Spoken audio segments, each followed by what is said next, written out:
Bonjour à tous et bienvenue sur cette nouvelle vidéo où je vais vous parler un petit peu de mon ressenti sur les résolutions 2019, sur les bonnes résolutions qu'on a tous l'habitude de prendre quand c'est la nouvelle année et qu'on tient à peu près 3 jours et que voilà, qui disparaissent un petit peu dans le fond des ténèbres un petit peu après quelques jours.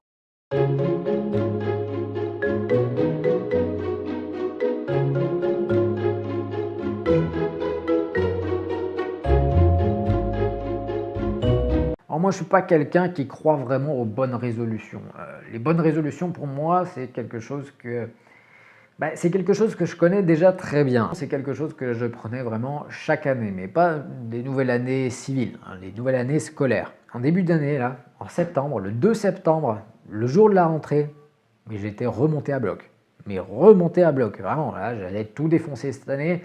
J'allais être le meilleur, j'allais avoir des cahiers bien rangés, comme ça, avec des beaux titres et tout. Et chaque année, je me rappelle, je disais à mes parents, je prends des bonnes résolutions cette année, je vais travailler dur comme fer.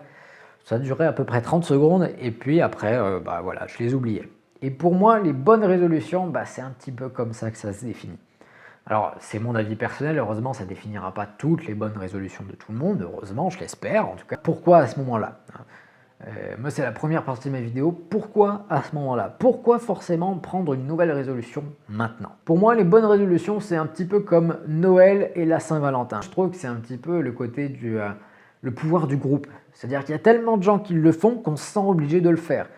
Et c'est absolument contre ça que je suis en fait. C'est simplement se dire, maintenant je commence. Maintenant j'y vais, maintenant je donne tout, je fonce dans l'art. Et puis voilà, je donne tout ce que j'ai pour atteindre mon objectif. Ce qui me gêne, c'est que dans ces périodes, on se force à mettre ces résolutions-là alors qu'on n'y croit pas vraiment. C'est ça le truc qui me gêne. Donc ne prenez pas de nouvelles résolutions 2019 si c'est pour mettre un truc auquel vous ne croyez pas. Par exemple, le fameux exemple de cette année, je vais arrêter de fumer. Ouais, celle-là, je l'ai entendue tellement de fois que tout le monde peut me la sortir, même si tu n'es pas fumeur, tu peux me la dire, parce que ça aura exactement le même impact pour moi. Je connais une personne qui est hypnothérapeute et qui s'occupe de patients, justement, dont une personne en particulier, qui était pas mal intéressé pour, soi-disant, arrêter de fumer. Pour le coup, ça n'a pas du tout marché parce que, là aussi, pour le coup, c'était une mauvaise résolution. C'est-à-dire que, il avait posé ça pour faire plaisir, mais qu'au final, il n'avait pas du tout envie d'arrêter de fumer. Et la seule chose que ça lui a apporté, c'est un billet de 50 € en moins. Voilà. Dans ma famille, on avait pris un petit peu le temps, justement, d'écrire chacun un petit peu les objectifs de l'année, ce qu'on voulait faire et tout ça. On l'avait mis dans une enveloppe.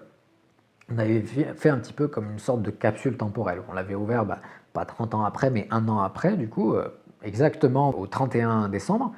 On a ouvert ça, puis moi j'ai ouvert mon papier, alors je me souviens plus exactement ce que c'était. Hein. J'ai ouvert mon papier et je fais « Ah, bon, j'ai rien fait en fait cette année ».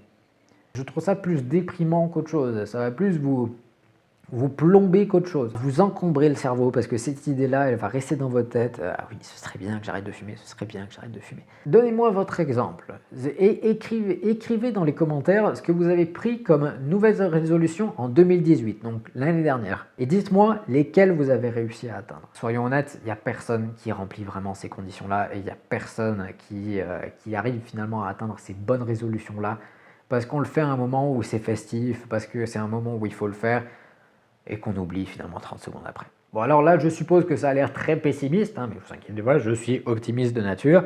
Et c'est justement pour ça qu'on va finir avec une note un peu positive avec la deuxième partie de la vidéo qui est « Pourquoi pas maintenant ?» Pourquoi pas maintenant? Faites-le. Une nouvelle résolution, c'est quoi? C'est un objectif. Si vous avez vraiment envie d'un objectif, de l'atteindre, de bosser pour, faites-le. Là, c'est votre résolution 2019. Là, je vous encourage. Là, mais allez-y à fond. Je suis le premier à vous encourager. Mais simplement, il faut suivre quelques règles que je trouve essentielles pour ça. La première règle, c'est pour moi quelque chose qui vous correspond. Et ça, c'est ultra important. Quelque chose qui vous correspond. Un objectif, c'est quelque chose qui vous tient à cœur. Pas qui tient à cœur à votre maman, à votre copine, à votre voisin. Non.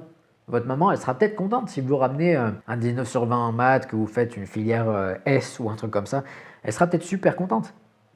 Mais si votre objectif, c'est de faire une fac de lettres, par exemple, la filière scientifique, ça ne vous apportera rien. Ça fera plaisir à votre maman, mais pas à vous. Donc là, pour le coup, c'est vraiment pas personnel. C'est un objectif, mais il est vraiment pas personnel. Et le problème, là, dans ces conditions-là, c'est que ça va plus vous perdre qu'autre chose et vous déprimer plus qu'autre chose. Ensuite, c'est quelque chose qui vous motive. Alors bon, forcément, c'est un petit peu lié entre quelque chose qui vous correspond et quelque chose qui vous motive. Tout peut vous correspondre. Là, arrêter de fumer si vous êtes fumeur, ça vous correspond. Mais si ça ne vous motive pas forcément, c'est quelque chose qui doit vous motiver, qui doit venir du fond des tripes et qui doit être important pour vous. Là aussi, pour prendre des bonnes résolutions 2019, surtout, par pitié, n'en prenez pas 15 000. Prenez-en une, prenez-en deux. Ce sera déjà très bien. Mais à ce moment-là, si vous prenez des bonnes résolutions, allez-y à fond. C'est-à-dire qu'aujourd'hui, vous posez une bonne résolution. Demain, vous prenez votre agenda, vous mettez à la page de demain ou d'après-demain. Ok, ce jour-là, qu'est-ce que je fais pour ma bonne résolution? Et à ce moment-là, on y va. À ce moment-là, on y va, on s'investit et on y va à fond. Mais il faut vraiment que ce soit une seule ou vraiment un nombre très réduit pour que vous arriviez à l'atteindre. Quitte à l'atteindre très vite, parce que le but d'une bonne résolution 2019, c'est pas de l'atteindre le 31 décembre 2019, hein. C'est de l'atteindre le plus rapidement possible. Ensuite, une fois que vous avez atteint ça, fixez une autre bonne résolution. Alors ça ne s'appellera pas comme ça, parce que du coup, c'est pas la période des fêtes, ça s'appellera un objectif simplement. Un des points les plus importants aussi par rapport à la mise en place d'un objectif, c'est sortez de votre zone de confort. Une bonne résolution, elle va pas vous atterrir comme ça, pouf, en plein milieu de la main, comme ça, oh, elle a bien réussi, regardez. Ça fonctionne pas comme ça. Quel que soit votre objectif, qu'il soit simple ou complexe, il va falloir y aller, quoi. Il va falloir se donner à fond, se bouger et puis bosser. Moi, je vois plein de personnes sur YouTube qui vont essayer de vendre des formations à 2 balles sur comment devenir millionnaire en quelques mois, comment gagner de l'argent sur Internet en ne faisant rien en 2019. Non, faut arrêter. Faut arrêter. Si votre objectif, c'est par exemple de gagner de l'argent sur Internet, faut y aller. Faut y aller. Faut sortir les doigts du nez et puis il faut bosser. Simplement. Il faut comprendre une chose. Si vous êtes au lycée ou quel que soit le niveau dans lequel vous êtes, vous travaillez pour vous-même. Vous travaillez pour vous-même. Et ça, c'est vraiment quelque chose qu'on m'a rabâché, mais je ne sais combien de fois. Je compte même plus combien de fois on me l'a rabâché quand j'étais au collège et au lycée, mais c'était quelque chose que je n'intégrais pas à ce moment-là. C'est-à-dire que si vous faites aucun effort pour arrêter de fumer, c'est pas votre voisin qui va les faire pour vous. Ou alors lui, il arrêtera de fumer, il sera très bien, il sera en bonne santé, voilà, il aura tout ce qu'il faut. Mais vous n'aurez pas progressé. Personne ne fera les efforts pour vous. Mettez-vous bien ça dans la tête. Personne ne fera les efforts pour vous. Si vous avez quelque chose à faire, si vous avez un objectif, quelque chose à atteindre, allez le prendre. On le prend à pleine main, on le prend, on le savoure et on travaille avec. Voilà, j'espère que je ne me serai pas trop répété au cours de cette vidéo, mais vraiment pour moi, c'est quelque chose de super important. Les bonnes résolutions, soit vous les prenez et la fameuse phrase nouvelle année, nouvelle vie, elle prend forme et vous avez vraiment une nouvelle année et une nouvelle vie et vous travaillez vraiment sur votre nouvelle résolution, soit c'est simplement du blabla et ça sert à rien, autant ne rien dire. Voilà, j'espère que la vidéo vous aura plu et je vous dis à la semaine prochaine pour un nouveau thème. Salut!